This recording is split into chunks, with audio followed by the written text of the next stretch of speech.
Assalamu alaikum everyone, and a very warm welcome to my YouTube channel, The Lit Linguist. Today what we are going to study is Ruth Wodak's discourse historical model in discourse analysis. As we all know that in discourse analysis we get to know about different models that are used to do discourse analysis, right? We do have Fairclough's 3D model, we do have Van Dyke's model. Similarly, we also have Ruth Wodak's discourse historical approach. So before diving deep into what exactly discourse historical approach is, we'll first come to know about Ruth Wodak, who exactly she is. I'll give a brief introduction of Ruth Wodak. So, talking about her personal information, she is an Austrian linguist who was born in London but basically belonged to Austria, right? And currently she is of 74 years and she is retired. However, she is the Emeritus Distinguished Professor and Chair in Discourse Studies in the Department of Linguistics and English Language at Lancaster University. And before that, she was a professor in linguistics at the University of Vienna. Coming to the next point, that is, what was the basic research interest of Ruth? The first and foremost is discourse studies, and specifically she focuses on DHA, Discourse Historical Approach, which we are going to study today. Apart from that, she also focuses on identity politics, how different kind of identities are formed at national level and transnational level and European level, at continental level, how they are formed within cultures. And let me tell you one more thing, that is that her studies are mostly Eurocentric. She focuses on the continent of Europe, as she belonged from Austria, and her research work is primarily focused on Europe. Apart from that, she also focuses on politics of the past, right? World War II oriented studies and Holocaust, and how Jewish people have suffered because of their Jewish identity, right? How they have been a victim of anti-Semitism and Holocaust. And it is because her parents were Jews. So her focus is on anti-Semitism and researches like that. The next point that is written over here is racism, how language enforces different kind of racial structures, right? She also focuses on anti-Semitism. What is anti-Semitism? A feeling of hostility regarding Jewish people, the people who belong to Judaism. Another research interest of Ruth is xenophobia. Now, what exactly is xenophobia? Xenophobia is basically hatred or hostility towards people who are not from your own culture, who are foreigners, right? So how Jewish people suffered that xenophobic orientation of different people in Germany during World War II. And she also focuses on the complex dimensions of far-right populism and exclusionary rhetoric. How far-right politics tries to, promote exclusionary ideas, and how they try to exploit people by means of using their language. Let's move to the next slide. And over there, you can see a list of her major works, and all of these have somehow, relation with the topics that we have discussed in the previous slide. And the first one is Language, Power and Ideology, Studies in Political Discourse, 1989. This is a book in which she discusses about discourse historical approach. Initially, like her first work regarding discourse historical approach was published in this book, and later on she, gave a detailed account in another work of hers. You can also see the names of other books of her which are mostly linked with politics and nationalism and discourse studies and, somewhat related to Europe. And now, currently, she is working on some theoretical frameworks that deal with politics of emotions, how, emotive things are associated with politics, and how the emotions of people are manipulated in politics, right? Okay, so now let's move forward and let's start our topic. Okay, so talking about the beginnings of discourse historical approach, as I earlier told you, that it was first published in her work, that is Language, Power and Ideology, Studies in Political Discourse, in 1989. She just mentioned and introduced discourse historical approach. She laid a primary, foundation for that approach. She did not discuss it in detail. Now, talking about the extensive discussion of discourse historical approach that she did in her 2009 book, that is Methods for Critical Discourse Analysis. In this book, she has dedicated a 36-page long chapter to discourse historical approach, where she describes what it is, where she tells its methodology, and where she applies discourse historical approach to some discourses of climate change. The direct source of this video is that 36-page long article that was published in the book Methods for Critical Discourse Analysis in 2009. So let's move forward. Before discussing discourse historical approach, we should know that what is discourse to Ruth Wodak. She considered discourse to be a cluster of context-dependent semiotic practices that are situated within specific fields of social action. Now over here, the point that is context-dependent semiotic practices. Semiotic practices is referring to language and text, because semiotic means something that is related to signs and symbols. Now she is focusing on the context dependence of a particular text. In her whole approach, she focuses on the idea that how particular historical, social, and political context shapes our discourse, and vice versa, how discourse shapes them. And the second point that she mentions about discourse is that it is socially constituted and socially constitutive. Now, what does it mean? It means that discourse is constituted by means of the social realities around it. The social context around it constitutes or forms discourse. And similarly, discourse forms the social realities around it. We all know that, discourse shapes the word and the word shapes discourse. It is a, two-way process in which discourses form social realities and social realities form discourses and power structures. Okay, so moving forward, what is discourse historical approach? A very simplified and a very basic definition of discourse historical approach can be derived from its name, discourse historical approach. An approach in which the historical context of any particular discourse is primary focus of the analyst is discourse historical approach, right? Because, in discourse historical approach, the basic focus is on analyzing the influence of historical context on a discourse. Now, within this historical context, we can also add the social context and the political context of that discourse. It analyzes the, role of historical context in shaping discourse, how the particular events in history have resulted in forming a discourse, and how that discourse has, impacted the social realities around it. Okay? And how different kind of social identities are constructed as a result of those discourses. Talking about these social identities that are formed within cultures, that can be national identities of people, that can be their racial identities, they are all somehow related to particular discourses, right?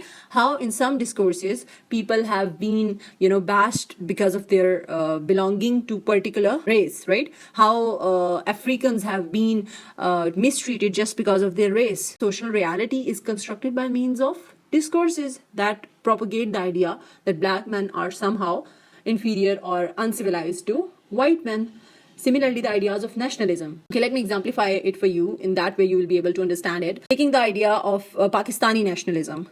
We are Pakistanis. We take this identity as a pride. Now, how do we come to know that we are Pakistanis, or we have been given this social identity that we are Pakistanis? Definitely by means of the discourse that has been propagated among the people, the political discourse, right? That tells us that Pakistanis are this and Pakistanis are that, right? Similarly, we have a historical connection with this as well. Like we had the Pakistan movement in 1947, and that rich history has somehow defined our national identity. So how that has been all constructed? That has been constructed by the discourses that have been propagated among the society. So discourse plays a very important role in, constructing social identities. And when these social identities are constructed, there is a primary role of the historical background of those discourses. Coming to the next point, that is that DHA incorporates the in-depth historical contextualization of texts in discourse analysis to show that how realities shape the discourse and vice versa. That is how discourse shapes the reality. How we can contextualize texts in historical backgrounds. If we take the example of Joseph Conrad's novel, that is Heart of Darkness. Now, if we want to contextualize it historically, then how we will contextualize it? We will obviously contextualize it in the colonial period, right? The British imperialism was all around the world, and how that imperialism developed the social reality of the world, and how those social identities have been depicted in the work of Joseph Conrad, how Mr. Kurtz was an identity and the other people, the Africans, were an identity, how they were shown and how they were depicted. That's how historical context shapes the realities, and that's why the historical, social, and political contexts are very, very important while doing the discourse historical approach analysis of any discourse. So whenever we do the discourse analysis of any text using Ruth Wodak's DHA, we have to focus on the context. All right. And that context can be historical, that context can be social, that context can be political, that context can be situational, that can be institutional. We are going to discuss those 4 primary levels of context in the upcoming slides. Describing the main objective or aim of discourse historical approach, then that is that it tries to understand how discourses are situated within their historical settings, like what are their historical linkages that influence them, how their socio-political context define them and influence them. And it also tries to bring about practical solutions for any social problem that is discussed in a discourse. So this is the main objective or aim of discourse historical approach. I hope this video is helping you in answering your questions and clearing your concepts.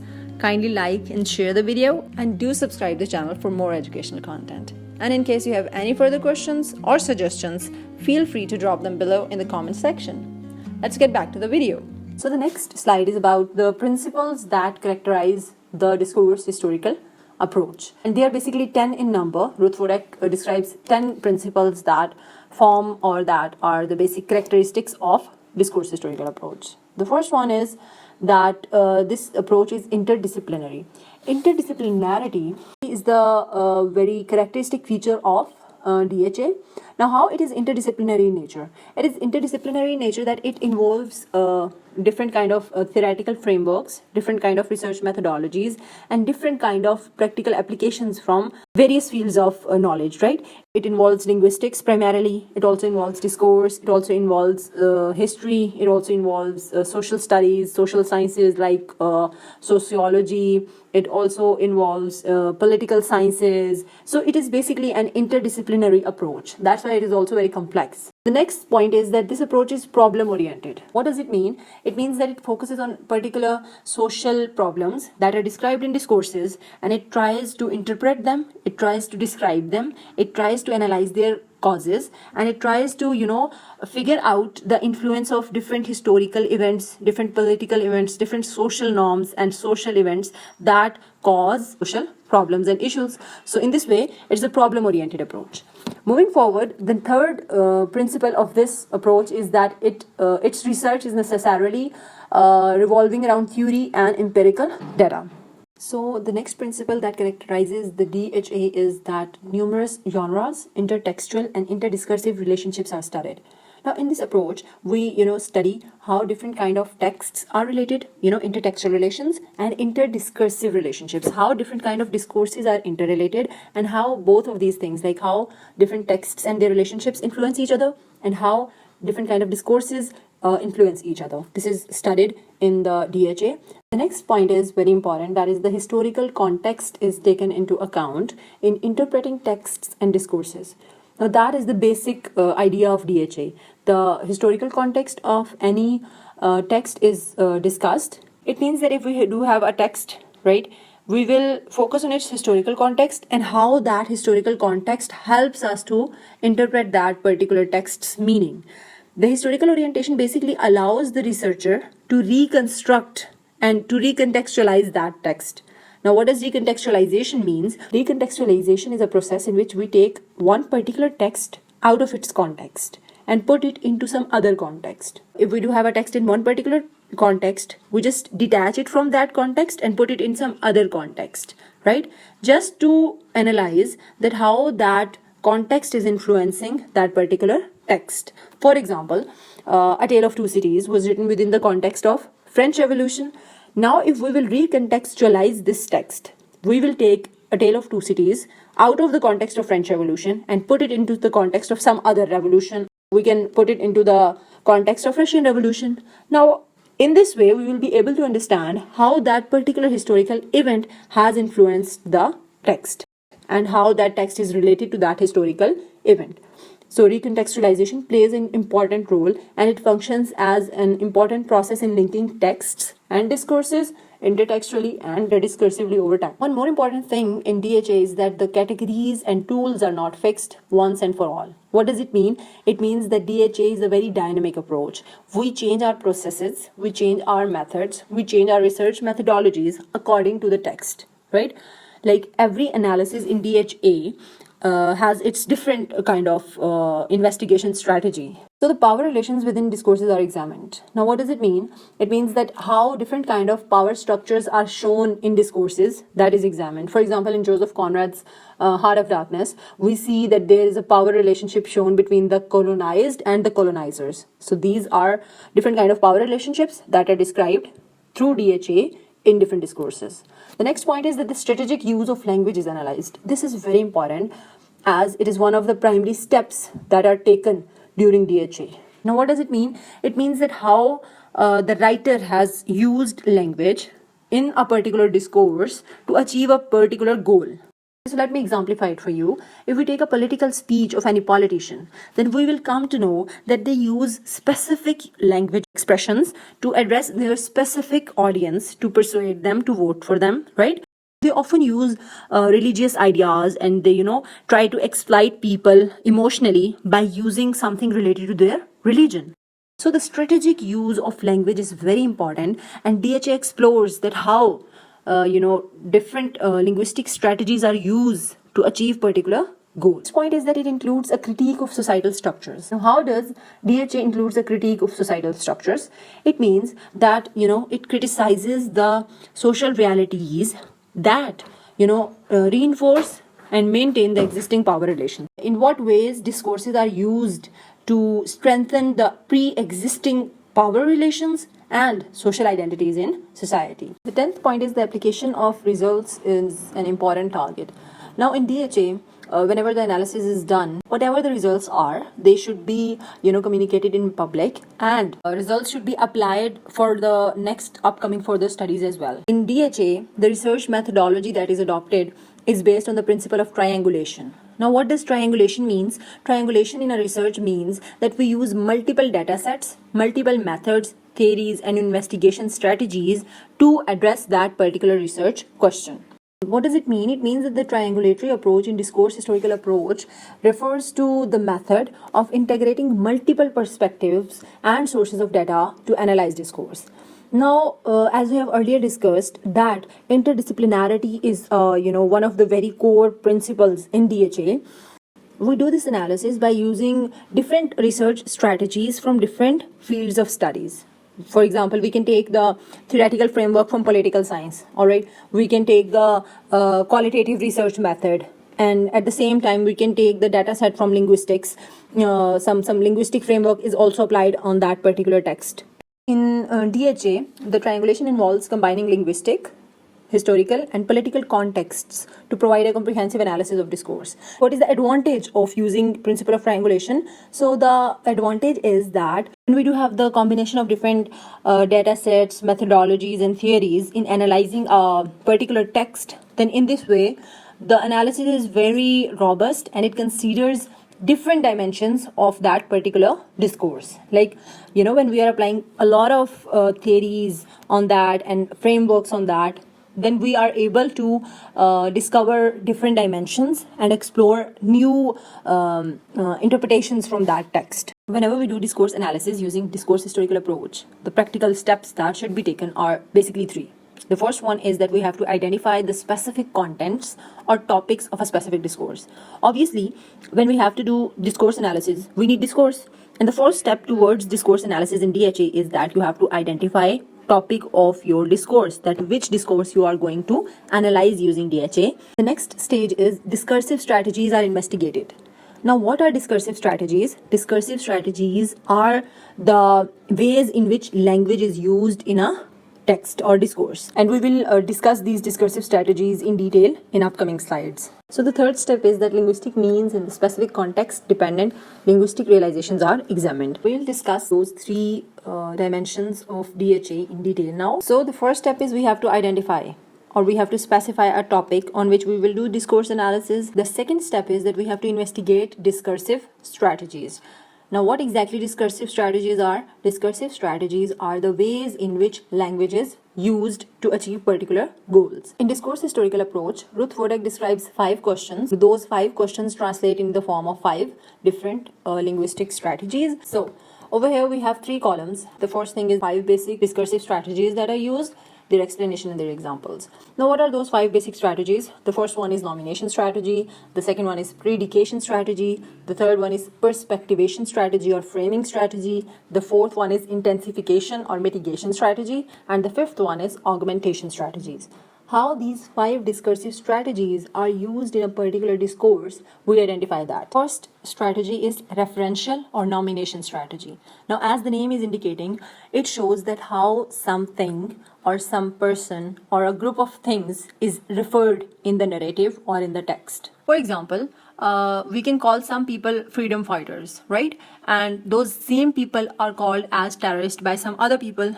In Kashmir issue, if we exemplify it, the people who are fighting for their freedom over there in Kashmir, they are freedom fighters for Pakistanis, but they are terrorists for Indians. So that is how people are nominated in any particular discourse depending on their identity. Now, the next strategy is predication strategy.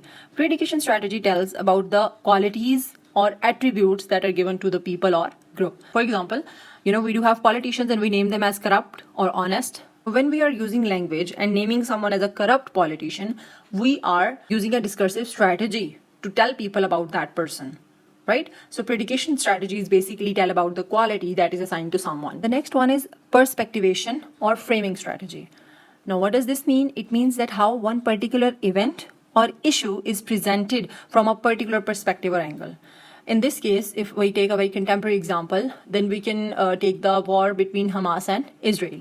Now, if we look at this particular event, the Western media is portraying this as, from the perspective of Israelis, that they have the right to self-defense. And the Eastern media or the Muslim media is portraying it from the perspective of the Palestinians, that they have been, oppressed since ages and people over there are suffering and it is a genocide. Now, how both of these sides are showing the same event from different perspectives. So in this way, perspectivation or framing strategies are used to depict some particular event from the lens of some particular perspective. All right. Next discursive strategy is about intensification or mitigation strategies. Now, how language is used to either strengthen or intensify some statement or the impact of that statement, or to mitigate or weaken the impact of some statement. For example, when some issue is there in the society and someone says that this is a very major crisis in this society. Now, what does it mean? The person is intensifying that by use of language. So over here, the intensification strategy is used. Similarly, if there is a problem, the same problem, and someone is trying to refer it to as a minor issue, and they'll say, no, it's just a minor problem, it's not a big one, right? So this will be the mitigation discursive strategy. Coming to the next one, that is augmentation strategy. It includes methods used to construct arguments and persuade others. Now, there can be the use of logical reasoning, emotional appeals, or ethical arguments in order to persuade someone. For example, the religious emotions of people are exploited. Similarly, when they talk about feminism and, women are a victim of domestic violence, in this way they will try to exploit the emotions of the masses in order to build an argument. So these were the 5 discursive strategies. And a mnemonic that we can use to memorize these 5 strategies can be said as PARIF, right? P referring to predication strategies, A referring to augmentation strategies, R referring to referential strategies, I referring to intensification mitigation strategies, and F referring to framing strategies. So in this way, by just keeping this word in your mind, PARIF, you can memorize the 5 discursive strategies that are used in DHA. So the first step was identifying a topic.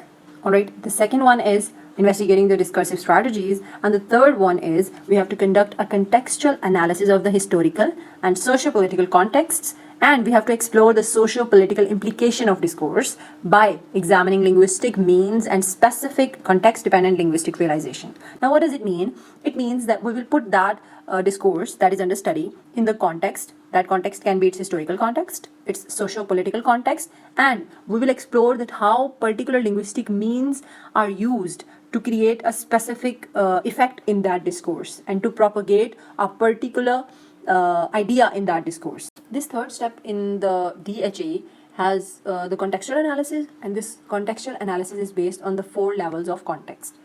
If you just skip everything in this whole DHA presentation and only learn these 4 levels, then I think it is enough to understand what DHA is. If you ask me that describe DHA in one slide, then I will say that this one is its essence. Now, what are those 4 levels of context? The first level, that is the immediate language or text internal co-text and co-discourse level.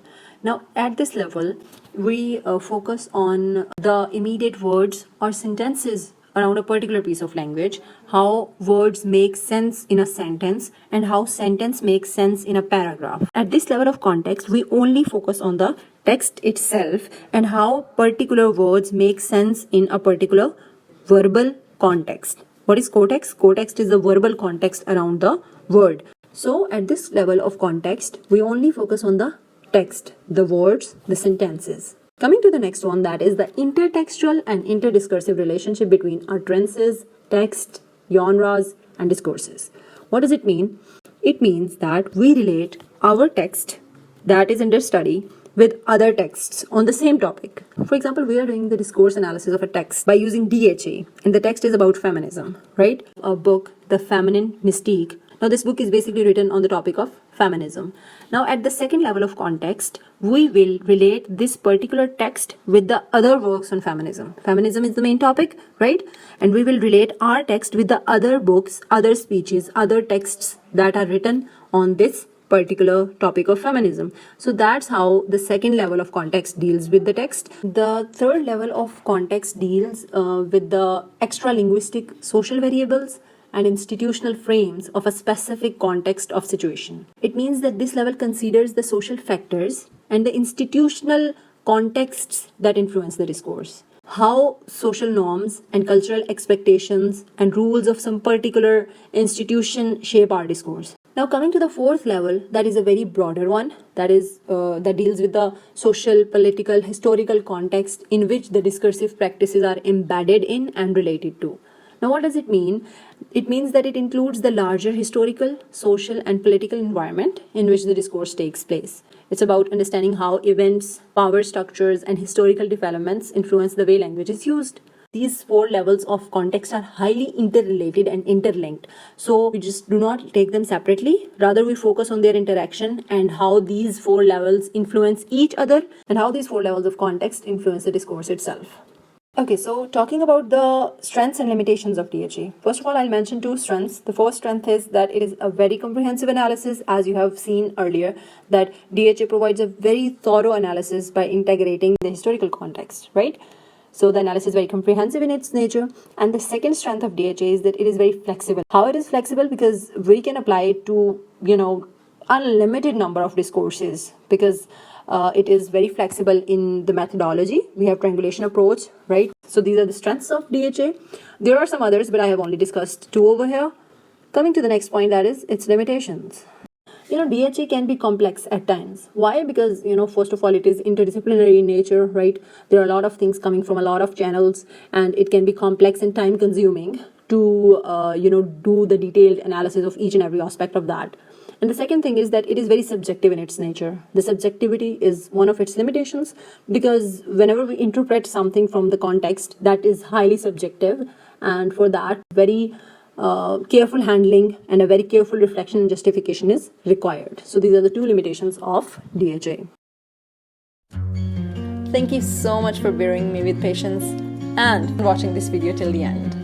May peace and love nestle in your heart. Take a good care of yourself and your loved ones. See you again with another educational video. Goodbye.